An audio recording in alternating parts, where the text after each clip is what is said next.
It's crazy how much time and money alcoholics can waste over the years. Daniel and I are going to wave our magic wands to make the world a better place. We're also going to get into tips and tools for living the sober lifestyle. All that and more in episode 6 of the Sober Bros podcast.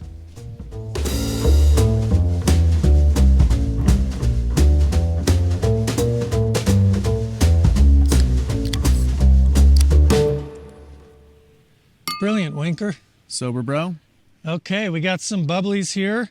Feeling good. We are over a week sober now, going on 9 days. 9 days. We're at Daniel's property. This is where he lives, out by Page Springs in Arizona. Big property, beautiful, really hot day. Woo-wee! I'm starting to sweat on the brow.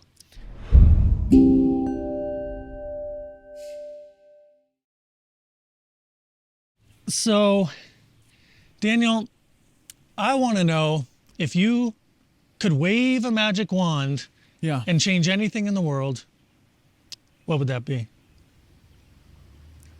Well, because I think that one of the main issues of humanity's problems is disconnection from nature and just constant exposure to unnatural programming.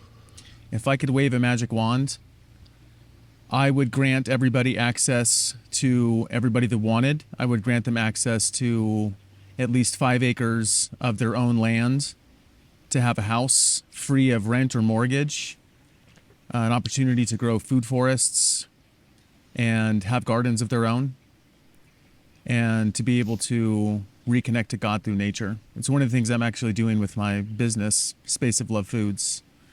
That's one of our main goals. That sounds pretty nice. Yeah, I think a lot of people really yearn for that. I remember when you and I were in Portland, right? Food Not Bombs by day, saving our money for Miller High Life and Pabst in the evening. And we would talk about that. Man, I just want to live on land. Yeah, it's many people's dreams. I've heard from others over the years for a long time that everybody talks about, I want some land, a garden. Right. And so it's a common vision that many of us share, but curious how so few people seem to achieve it. Because it's kind of inaccessible to most people. Most people who like all the private land and everything's it's bought. all privatized land. I mean, the economy right now, real estate is just through the roof. And I bought my property out in Rimrock for $130,000, and I sold it for $285,000. I mean, that's just out of reach for so many people, even if you're making a fairly decent wage. And I think that's intentional to keep land out of people's hands. Well, that sounds like a conspiracy theory. I guess so. Anyway, so if it's so unattainable, I've noticed that in its stead, a lot of people seem to be turning to the mobile lifestyle, the van lifestyle, and the small, tiny trailers like Tracy and I lived in for 3 years. Yep. That is attainable to get some. It is attainable, but for most people, they're not going to be able to make a living on the road unless they're doing some kind of online thing or going around to fucking Renaissance fairs, selling handcrafted ocarinas or something. Yeah. I can't do that. Well, I also don't want to be around Renaissance fair people. No offense. Yeah.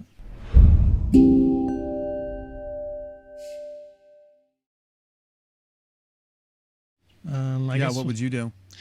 If I could wave a magic wand and change anything in the world, it would have to be solving the problem of crazy drivers.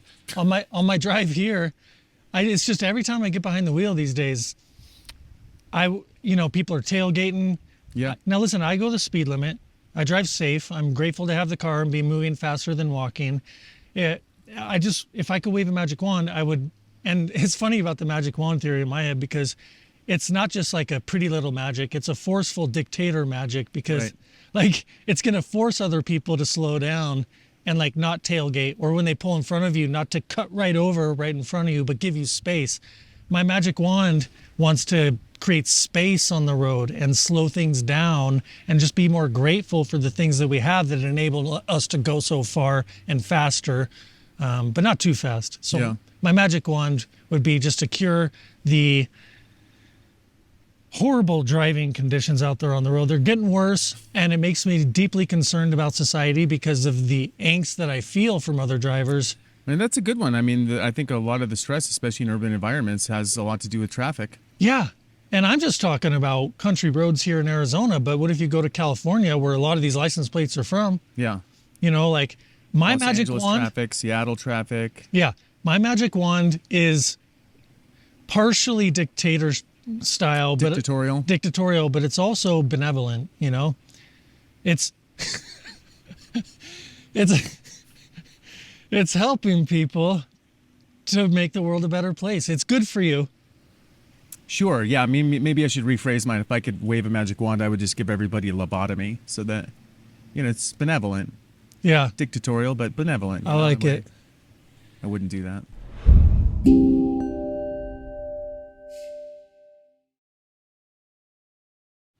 All right, Daniel, I want to talk about money and time wasted over the years on alcoholism. But first, to you, the viewer, I want to ask you, if you're watching on YouTube, to go ahead and subscribe, hit the bell notification, leave a comment. All of your engagements really help us to reach more people. Or if you prefer the Spotify platform, it's a video podcast there as well. Follow the show on Spotify and leave a rating there. That would really mean a lot to us. And also check us out on social media. We're posting short reels on all the platforms every day, sometimes twice a day, behind the scenes stuff, clipping stuff up, trying to be entertaining for you. So give us a follow on your favorite social media platform. We're on all of them, even Facebook. And personally, I want to let you know that if you are struggling with addictions of any kind in your life, you're in the right place, because the Sober Squad is a supportive community about honesty and integrity and fun. And if you're just looking for some entertainment, I think we might have you covered. So Daniel, let's talk about money. How much have you spent approximately over the years? Yeah. Drinking consistently since I was 21. We'll just go from 21. I started when I was 20, but we'll just say 21. So we're talking about 23 years. And I did an average of $20 a day over the sum total of those days. I went 9 months without drinking back when I was 30. I've taken some breaks here and there, no more than a month at a time. And those were extremely rare. Some days it was $100. When I went to visit Kenny in Norway, I was spending over $100 a night because beer is so expensive there. Right, so you have peaks and valleys. And valleys.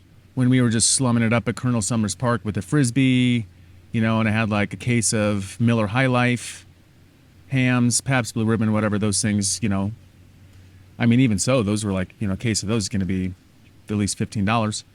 So anyway, I averaged it out to $20 a day. Sometimes I'd go out to shows and spend a whole bunch of money and start buying people drinks. You know what happens. You know what happens. You get a couple of drinks in you. You just got paid. All of a sudden, you want to buy your friends around. You know what happens. Anyway, $20 a day. Since I was 21, it's at least $160,000. $160,000. Yeah. Okay, that's an average. How do you feel about that? Because what comes up for me is like, what could I have spent that on over the years? Sure. I could have invested it in the stock market. How do you feel about that? I think I may have said this before. I don't have any regrets. No regrets. I have no regrets. I don't beat myself up. I don't look back on it and just be like, oh God, like what have I done? I was never, that way. And I wouldn't have had all the experiences that I experienced who make me who I am today. Who, I'm more willing to be in service of humble service to humanity than ever before. And it took all of that. So I invested $160,000 into who I am today. I'm inclined to agree with you, because what comes up for me with that is this, how do I say it? You might say it better than me, but Undoubtedly. yeah. The experiences that I have, now I'm speaking more for myself. The pain and the confusion and the fear and the suffering, all of that came with me for alcoholism, gave me the experience to where now I'm in it because I do want to like relate with other people and help them if I can. Yeah. I have the experience to be like when somebody, Exactly. when I'm talking to somebody, Right. like any of the viewers in the comments and the messages, like Yeah. they come at me with their experience of hardships. I'm like, I feel you. And that's true. I know where you're coming from. Yeah. I really do. Yeah. And we can be there for those people. Just like, not anybody can just like jump right into a position where you can help other people who have had addictive problems coming from a wide range of addictions. You couldn't get some sober person that doesn't have any experience with it, who has no idea what it's like to go in and start helping people. I'm thinking of like some rich kid who went to like Yale or whatever, became a therapist, Right. and then says, I've read in the books that this could help you. Right, exactly. And I mean, you show up on a construction site, first day at work, and you start doing the apprenticeship work. You know, you start picking up nails and you start doing these kinds of things. And eventually you're going to get to the point where the master crafts people can begin teaching you. Well, they went through all of that to be able to teach you. They couldn't teach you that if they didn't go through all of that.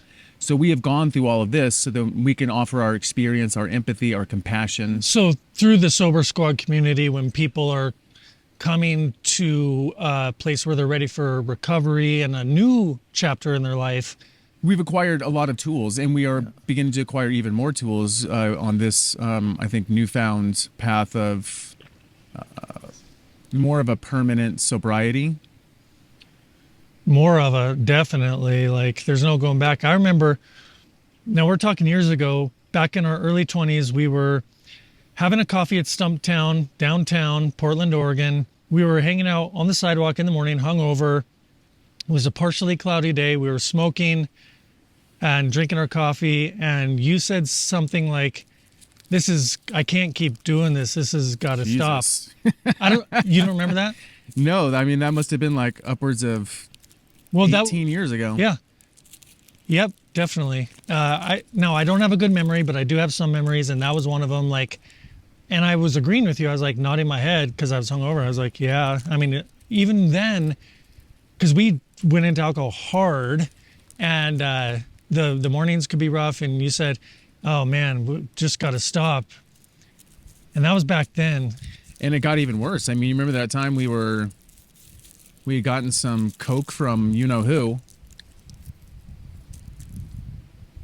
and we had been hanging out with Yonosuke all day, Oh God. friend from Japan who came Oh, into no. town. He had 18 hours in Portland to hang out. And so we were like, all right, let's do it.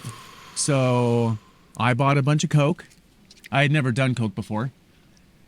And we were up almost all night. I think we got 2 hours of sleep. I woke everybody up the next morning. We were like scattered on whatever beds and couches in the floor. And I woke everybody up. I was like, come on, get the fuck up. We got to go. Like, Yonosuke has only a few hours left. And we went up Hawthorne to that like hot dog joint that had a ping pong table past 39th.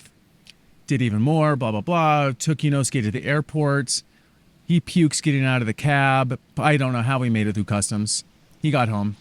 You and I continued to like go home. We got on the train, went home, and we were up until sunrise. We woke up the next morning, record temperature, hottest day of the year. We were in the attic of this apartment building with no air conditioning.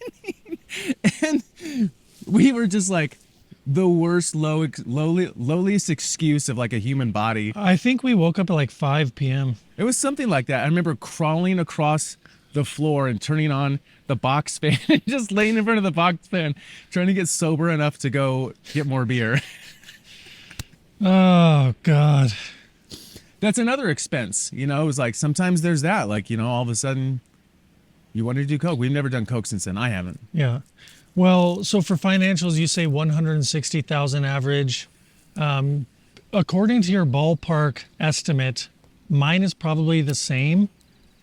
So as far as my contribution to this section, like I'm just gonna attach onto you like a remora onto a shark Yeah. and feed off of that.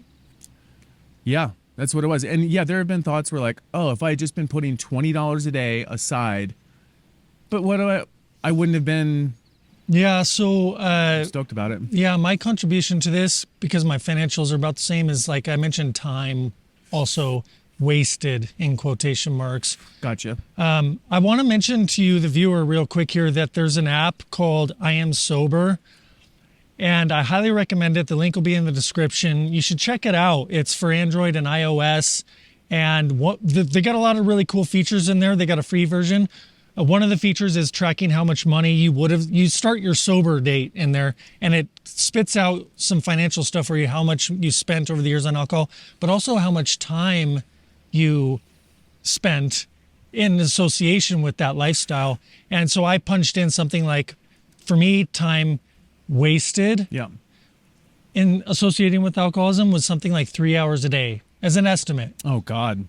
Because, like it more or less. And so I forget what the number is off the top of my head because it's on my phone that I'm filming on, but it was something like over the years for like 15, 20 years, right? Say it was over 500 hours or something, probably more, but you get the idea. So Sure. When you look at it like that, like instead of, it was just 3 hours last night, but over time, like 500 hours, like what could I have done with that? So and again, I don't regret almost any of those hours. To me, it's not time wasted because I think so much of the time I was productive and I was gaining experience and just like becoming more and more of who I was going to be. So I don't regret any of those, except for, I would say probably over the last couple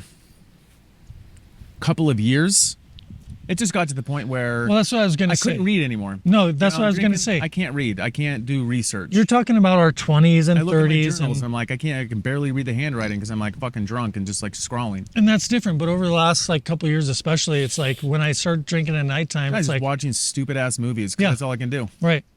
So that's time Why wasted. don't you go to bed? Exactly. I could have gone to bed, but you're just like, no, I just need to get like just a little bit more drunk. Yeah.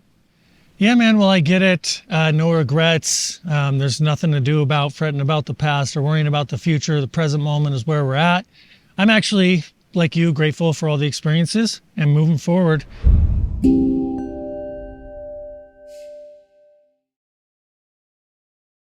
So speaking of moving forward, the next thing I want to talk about is things that have helped you and me getting healthier, thriving in the sober lifestyle as opposed to the degenerative alcoholic lifestyle. Mm-hmm. So I'm curious, what are some of the tips or tools or practices that have helped you and me thriving in the sober lifestyle? Yeah. For me, the thing I'm most stoked about actually Talk is about it, Tigger. Yeah. I mean, there's so many I want to say, but I'll just keep it simple. Like bouncing is one of the best things that feels good to me and this body, and I think would really help a lot of other people too. I mean bouncing on a rebounder. Not to get too technical, but I don't mean a trampoline that has the springs that are hard on the joints and they're loud.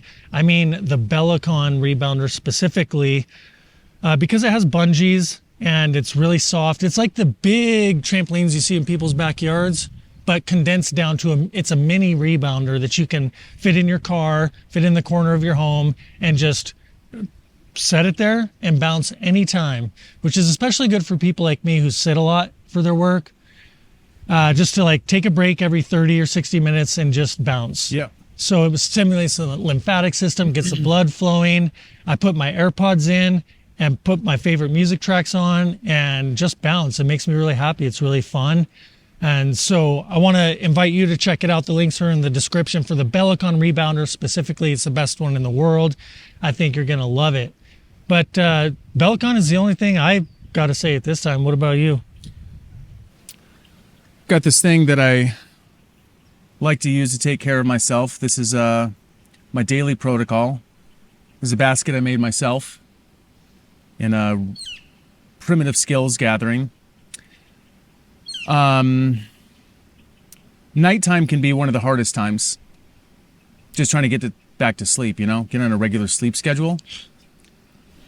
This company called Anima Mundi makes this really awesome tea called Calm, stress relief tonic tea, and there's some really good things in there for just calming the nervous system. And I'll make that before I go to bed. And to that tea, I will add this the deep sleep tincture from a company called Herbal Medicine. And this one, the recommended dosage is like 30 drops, and I'll take about 5 times that much because it's just kind of a big issue for me. But this has really been effective. Throughout the day, I've got a half-gallon jug of water, and I add same company. No, this one's called Herbs Etc., and it's this chlorophyll, oxygenated chlorophyll, and I'll add that to my water. That's just helping to clean the blood and to build the blood, because after so many years of drinking, and our diets have been, way, way, way better than most people, so we don't have the same toxic load as some people might have. But this really helps a very gentle detoxification over a long term. I'm more of a fan of a gentle detoxification that lasts a long time. Every single day, I forgot to bring out my vitamin C, but I've got this really cool liposomal vitamin C that I take every day just as another adjunct to the detoxification protocol. This is a vitamin D3 serum from Premier Research Labs, a super high integrity company. And I take 5 or 6 drops of this every morning because vitamin D is just going to be for like hormone balancing, mood elevation. It's also really great for the immune system, because as you're detoxifying, the immune system can sometimes be compromised. And the symptoms of withdrawals, detoxification can be really mitigated by helping your body out to process those things. This vitamin B complex, there's a lot of different companies out there, obviously, that do a vitamin B complex. This is what I've found to be pretty effective as well by a company called New Chapter, and it's just fermented from Whole Foods, a whole spectrum of vitamin B. And I'm not going to get into what vitamin B does. This isn't a fucking health show in that regard necessarily, but vitamin B, I do that. Vitamin B is going to be one of the key vitamins for the liver. St. John's wort. I can't say enough about St. John's wort. This is nature's antidepressant, and I'm not a depressed person, but one of the main things that St. John's wort does is assistance with serotonin production. So serotonin in the brain has like a half-life, and it'll go through, and sometimes the receptors, aren't like able to receive it, and blah, blah, blah. This helps serotonin uptake. So this is like big time mood elevation. And then this one is called Adaptive Vitalofuel. It's actually by my company, Space of Love Foods. This is a combination of mesquite, pod flour, cacao powder, chlorella, and a supertonic Chinese herbal formula. And originally I started using this on ultra endurance athletes, but I have found this, and this isn't just like a fucking sales pitch, I've really found this to be instrumental in blood sugar balancing. You wake up in the morning and you're like hungover, or you're trying to quit drinking. One of the symptoms of bad hangover is blood sugar imbalance. So I'll mix this with tea, with some raw milk. You can put this into soups, all kinds of different things. But I'll put a couple heaping tablespoons of this into raw milk and blend it up with some maple syrup. And the dense nutrition in here, plus the blood sugar balancing effects of mesquite pod flour and the Chinese herbs, really help with the nervous system and all of the organ systems. I found that to be really key in my recovery process. So that's just kind of a brief protocol here, and I know that this can be expensive to have like all of these kinds of things. But again, alcoholics have been prioritizing finances in negative ways for however long they've been alcoholics. So this is a small investment in recovery and getting back on track to radical health. Yeah, those are just some things that, you like to do and they work for you, and it's not for everyone maybe, or maybe they're interested. If you are interested, I can put a link to Daniel's Space of Love Foods website, and you can also hit us up in the DMs or leave a comment if you want more details. I'm sure Daniel will be happy to share with you. Yeah.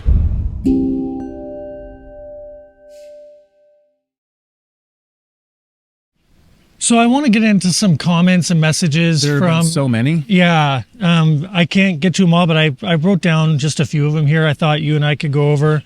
So many of them have just been so inspiring. Yeah. And the outpouring of either support or people sharing their own struggles and stories. Yeah, so I just want to share them with you because I'm not sure if you've read them all, but here's... I haven't been able to. Yeah. So here's one from, it's a Facebook message from Gary. Gary says, I will be 3 years sober in October. I was going through a divorce and making bad decisions while drinking and driving, etc. After a night of heavy drinking, I had decided I had enough of feeling hungover, wasted time and money. Actually, that's really appropriate one to read here because of what we're talking about. Gary has been going through the same thing as us. I guess he's been sober for 3 years. It's awesome. Yeah. Sounds like he's been through some rough times, but stay connected with this Gary. We can hang out and support each other and have a good time. Here's a comment on YouTube from Amanda Lynn. You guys are going to help a lot of people and better yourselves in the process. Being honest with yourself and others will help people struggling to see that it is not easy, but the outcome is worth it. I've struggled for years with substances, almost a quarter century. I've lost my husband, Wow. my best friends, his friends. It's been a hard road, but coming across you guys when I did, you couldn't comprehend how much it struck a chord. Damn. There's a user who has a weird name. It doesn't even read as a name. He says, thanks for sharing and giving me a platform to share. That's it. I just think that's cool because that's what I want. I want to give people a platform to share. I mean, these comments that we're reading here and the messages, like, are they telling this to who else in their life? Like, Right. That reminds me, I'm going to my text messages here. I've got a text message. I didn't read you this. This is a new one that just came in yesterday. It's from a friend. I won't say her name, just to be discreet. But she says, I'm really loving your podcast. I even listened to the latest episode twice, first on my own, and again because I wanted my partner to hear it. I'm appreciating the vulnerability because you're talking to your brother as at a new level of personal depth that your other podcasts never had. She's referring to my 3 other podcast shows, and yeah, they were kind of flops. Here's a YouTube comment from Esteban Martinez. And this was a comment from one of the shorts that I did. This was a comment on one of your behind the scenes shorts in your process of recovery. Esteban says, I was a raging alcoholic for almost 17 years until I got clean. It's been almost 3.5 years since my last drink. I never knew life could be this good. And he asks, what kind of a program are you working? And so to his question to you, Daniel, I would just say, what kind of program? I mean, you went over some stuff. I did. When my response to him, I said that we weren't really in a program. I've been through the 12-step program before, largely, and I'm kind of going back through some of those steps and incorporating. Like, this is one of my specialties. One of the things I do is I take what I think is the most valuable from a variety of sources and kind of synthesize something. So I'm taking elements of the 12-step program and kind of like beginning to seamlessly blend them with what we're doing right now. Yeah. That seems like a holistically integrated approach. Yeah. Common sense. A lot of people don't have it. Yeah. A lot of people need a hell of a lot of structure. And that's totally fine. Yeah. Well, I'm going to read one more comment. This was a Facebook comment from James Beaver.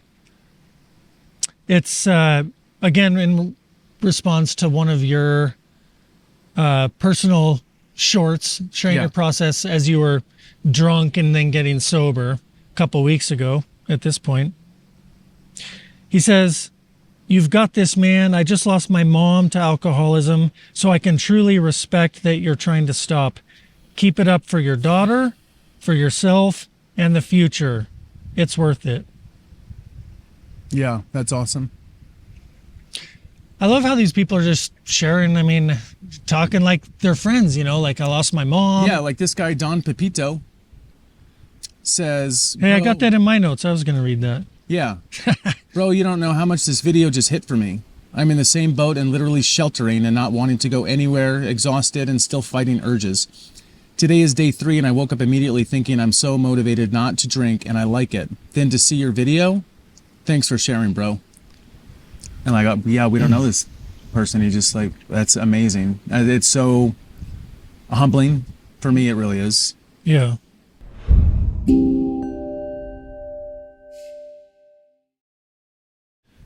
Well, I think that'll do for this episode. We covered a lot of ground. You know, our next episode is going to be filmed in the new studio in our new house in Sedona. It's going to be professional. We're setting it up right now. Going to have a whole backdrop and lights and everything. He's setting it up. So yeah, I'm doing all the work here. Daniel's just showing up. I just look good. Yeah, so looking forward to upping the production value for you. I want to let you know that we are starting to book interviews. So if you have anybody you know or you yourself want to be a guest on this show to sit down with us, whether it's in person or remotely, we can stream a video conversation. We would love to have guests on. We've already got a handful of people that we're going to start scheduling. So I want to extend the invite to you. Feel free to reach out. And if you liked this episode or the content that we're sharing, share it with a friend. So check out the links in the description and head on over to our website to sign up for the Sober Squad news. So check out the links in the description on Spotify and YouTube. Head on over to our website, thesoberbros.com. We got a weekly newsletter that we're sending out every Sunday that goes as a companion to the episodes that come out every Sunday morning, the Sober Squad newsletter on thesoberbros.com. So that's it for this episode. Stay in touch with us on any of the social media accounts. We're posting daily and reading all the comments and messages. Looking forward to seeing you there.